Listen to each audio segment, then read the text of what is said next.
The birth of a tyrant. In the twilight of the Roman Republic, when power was shifting from Senate to emperor and civil wars were shaking the empire's foundations, a child was born in Idumea, a land south of Judea. His name was Herod, son of Antipater the Idumean. The world knew little of him then, but he would rise to wield immense power. And he would be feared. Born around 73 BC, Herod was not a Jew by blood but by forced conversion, his family being Idumean, descendants of Edom. The Jews of Jerusalem always looked upon Herod with suspicion, for he was not one of them.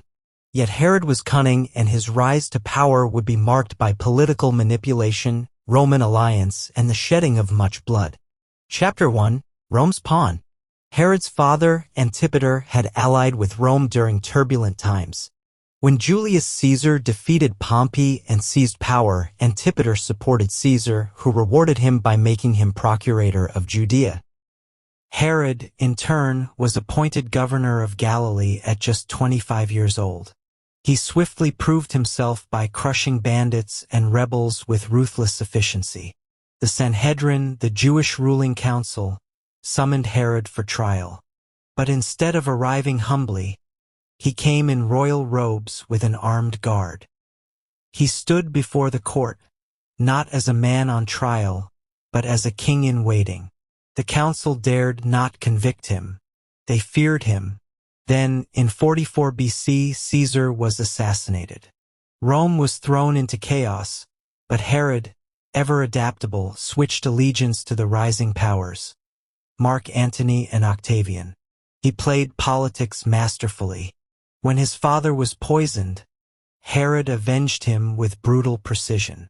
By 40 BC, Rome crowned Herod King of the Jews, a title laden with irony and resentment, for most Jews did not want him. But to sit on the throne, Herod would have to fight. Chapter 2. Blood for a crown. Judea was not his for the taking. Jerusalem resisted.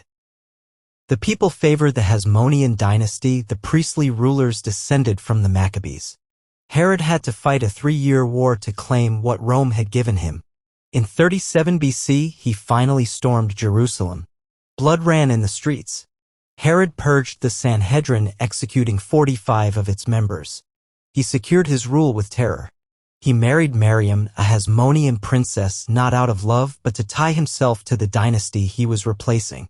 He made himself both a foreign king and a dynastic heir. Yet Herod's insecurity gnawed at him. Despite his glory, he feared betrayal. Chapter 3. The Palace of Paranoia. As king, Herod poured wealth into grand projects. He built cities, fortresses, and the magnificent port of Caesarea. He began the rebuilding of the Second Temple, transforming it into a wonder of the ancient world. He sought glory Roman and Jewish, but he also built prisons, execution pits, and dungeons beneath his palaces. Herod's court became a den of suspicion.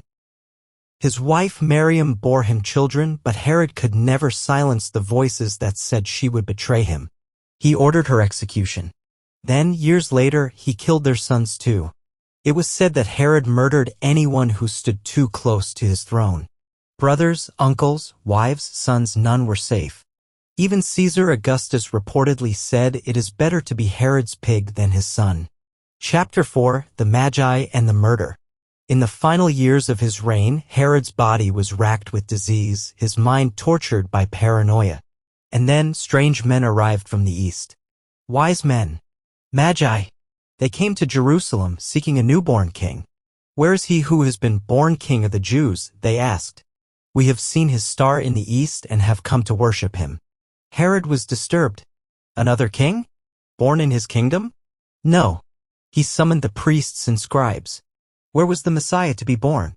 Bethlehem, they said. Herod hid his rage. He called the Magi in secret. When you find him, he said sweetly, bring me word so I too may worship him. But the Magi never returned. Furious, Herod ordered one of the darkest acts in biblical history. He sent and killed all the male children in Bethlehem and in all that region who were 2 years old or under. Matthew 2 verse 16. The cries of mothers echoed through the hills. The land was stained with innocent blood. And yet the child escaped. Warned by an angel, Joseph had taken Mary and the baby Jesus to Egypt. Herod's wrath was in vain. Chapter 5. The king's last breath. Herod's final days were consumed by sickness and despair.